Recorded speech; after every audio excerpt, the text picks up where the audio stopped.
It's no secret that we love our classics on this channel, but that does not mean that I love all classics. In fact, when I make a list with the classics I don't like, there are quite some shockers on there. Books that are universally loved, just not by me.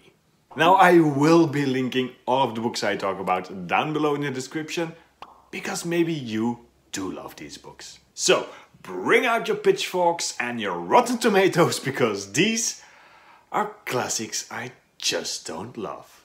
So first one up, and let's get this one out of the way. This is a book that is universally loved. It is made into film. Everybody is ranting and raving about how much they love it. They love the characters, the story, and I just can't be bothered. Yes, unpopular opinion, I'm talking about Jane Austen's Pride and Prejudice. Look, I'm not saying that Pride and Prejudice is a bad book. I mean, it is well written and I can see where all the love comes from, but I have some issues with it. First of all, I refuse to join the cult that is followers of Mr. Darcy and followers of Elizabeth Bennet, and no. These characters are not more special or better written than many characters in classic novels. I often get the feeling that people love the characters, especially from the movies and not really from the books. And especially Elizabeth. I mean, what is there to love? She's just your average popular girl. Her worth is determined by her looks and she just happens to be pretty. And then there is the blatant favoritism of the Bennet parents. He in fact declares at one point that Lizzie is his favorite daughter and her two sisters are just silly and stupid. I mean, come on, you can be a better parent than that. And in the end, it is all so lovey-dovey and meek. There are many far better books, even by Jane Austen, with heroines who actually have some wit and some sharpness to them. So no, there is no love lost between me and Pride and Prejudice, as you can tell. So just start chucking those tomatoes, because this is one of my all-time unfavorite classics. Pride and Prejudice by Jane Austen. Then we jump from Jane Austen all the way over to Dickens, which isn't that big of a leap. And don't get me wrong, Charles Dickens has written some of my all-time favorite books. But he has also written the Pickwick Papers. And I do not know what this book is. The thing is, there is no overarching story in the Pickwick Papers, and I can see the reason why. The Pickwick Papers originally was just a series of weeklies, short stories that you could print in a magazine or a newspaper and that people would buy the newspaper for. But then at one point Charles Dickens decided to just throw a bunch of these short stories onto one big heap and try to make a novel out of them. And that novel is the Pickwick Papers, and it is a train wreck. It is a series of sketches that go everywhere and nowhere at once, and just by the end of the book you start getting a bit of an overall story.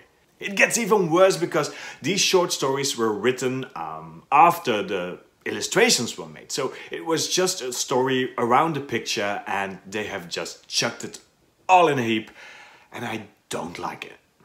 And the worst part is that this is one of the books, perhaps the book that actually launched his career. This is the book that made Charles Dickens into whom he became. Magazine subscriptions jumped from only 400 to a staggering 40,000. So the Victorians just loved their Pickwick Papers short stories. And perhaps that's just the way how you should read them, with small bits at once, just bite-sized serial episodes, and just don't try to read this book all at once as a novel, because it isn't. It's a silly little book and I don't care for it. The Pickwick Papers by Charles Dickens. Right, and since we are throwing all of the big titles and the big authors onto the heap of shame, let's talk William Shakespeare. Now, again, don't get me wrong, I do love myself a bit of Shakespeare now and then. I loved Othello, I loved Macbeth, there are some really great sonnets in there, but the one play that I absolutely hate is quite possibly his most famous, and that's Romeo and Juliet. Romeo and Juliet is without a doubt one of those plays that is always quoted as one of the most romantic, and they would die for each other, and oh, isn't that true love? And except it isn't. If you start analyzing this play, this romance, you will easily see that there are many toxic traits. Many red flags that you do not necessarily want to find in your betrothed or your partner. For starters, Juliet is the rebound. When Romeo and his brothers and friends go to a party, he falls in love with the beautiful Rosaline. Now, Rosaline doesn't really feel the same, and she friend-zones Romeo. She claims to have taken a vow of chastity, and Romeo just walks out of the party all gloomy and hurt in his male ego. So his friends do what bros do, they take him to another party, and there, only a few hours later, he falls in love with the beautiful Juliet. And Romeo just throws himself at her, hoping to get lucky, and when he doesn't score right away, he just follows her home, sneaks into her garden and spies on her until she comes onto that balcony. Let's face it, Romeo was a bit of a creep.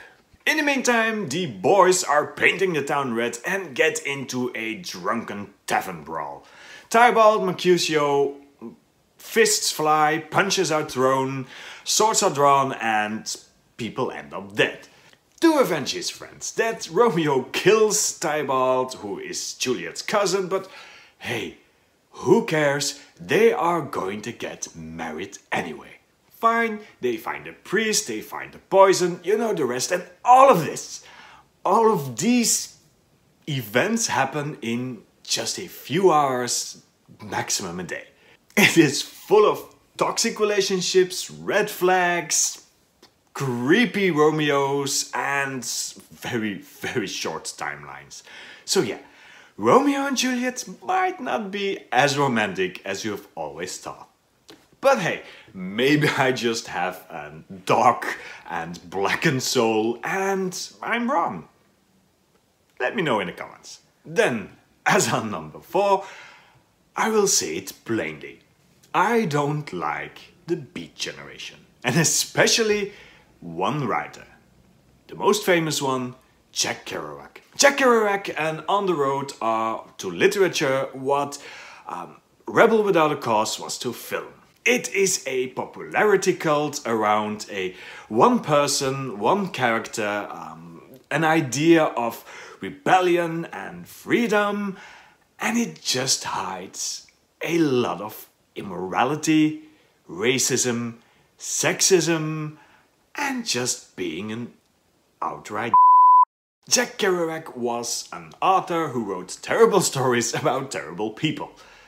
And you might want to disguise it as existentialism, as trying to live your life to the fullest, as to just go out and explore and follow your dreams. But you can do all of these things without just being a terrible person. His characters are riddled with flaws, but he excuses them because that's how they are. On the Road is just a glorification of people that are genuine, not so nice people. Every time our duo of friends enters a new destination, they just plague it with their existence. It's vandalism and petty theft, and they just womanize their way through their journey. Don't even get me started on how Jack Kerouac writes his women and what happens to these women in his books, because they are just secondary characters to the bravado of his main male characters. And I don't care how many times he uses terms like a religious experience, and he is visionary and free-spirited and freedom and libertine, and no, it is just a cover-up for some terrible, terrible people. And if these were just fictional characters, I wouldn't even mind all that much, but we all know that On the Road is semi-autobiographical. Jack Kerouac was just a spoiled little kid with nothing to do who just went out and had a bender. And on top of that, I don't even think that he was that great of an author. So yeah, again, I have no love for the glorification, for the cult status that this author gets. So don't call him a rebel and a hero, because he was just obnoxious. Again, convince me otherwise, you know where the comments are. I don't care for Jack Kerouac or On the Road. And then to wrap this negativity rant up for today, let's talk Agatha Christie. Now, again, you know that I'm a big Agatha Christie fan. She has written some iconic murder mysteries, she has shaped the genre as we know it today, and she was genuinely one of the best authors of the 20th century. But that does not mean all of her books are good. Now, there are not many Agatha Christie books that I don't really like. Some of them are mediocre, but not bad. But there is one that I just don't know what happened to her. And that's A Passenger to Frankfurt. Now, A Passenger to Frankfurt is one of her later books. She was nearing her 80s back then, and I don't get it. Now, this book is more of a spy thriller than a murder mystery. It has none of the famous detectives, and it doesn't seem to have a plot either. I mean, it jumps from one thing to another, and then there is a conspiracy, and the world needs saving, and there is another conspiracy, and there are many dangers that come from an autocratic, almost German, Hitler-like. It is all over the place.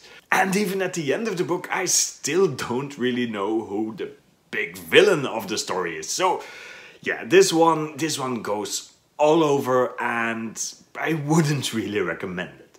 And the thing is that this book almost feels preachy. It is all about politics, about uprisings, civil unrest, and I get it. This was published in 1970, so it is probably written in the years previous, with a lot of civil unrest, with the civil rights movement in America, with a lot of protests even in Great Britain. So I can see where this comes from.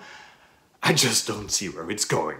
With all due respect, but this book feels like an elderly aunt that just rants on and on and on and is preaching about how the kids these days don't respect their elders anymore, and you have to sit through it all Christmas dinner. So again, still a big Agatha Christie fan, but this one was just a fluke. It was a dud, which is still impressive if you look at the whole back catalogue of excellent books that she has actually written. So yeah, I'm going to forgive her this one, and let's never talk about A Passenger to Frankfurt ever again. And that's it. These are 5 possibly very well-known, very famous, universally loved classical works that I don't care a bit for.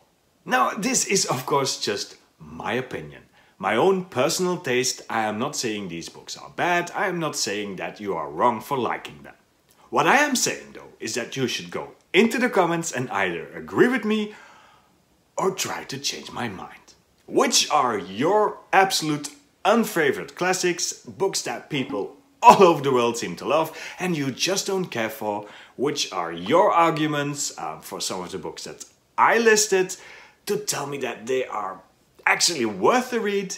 Let me know down below in the comments, and we'll talk classical literature some more. I don't often do negativity videos, so don't worry, there are still plenty of books that I absolutely would recommend. In fact, if you want to know some, all you have to do is watch this video.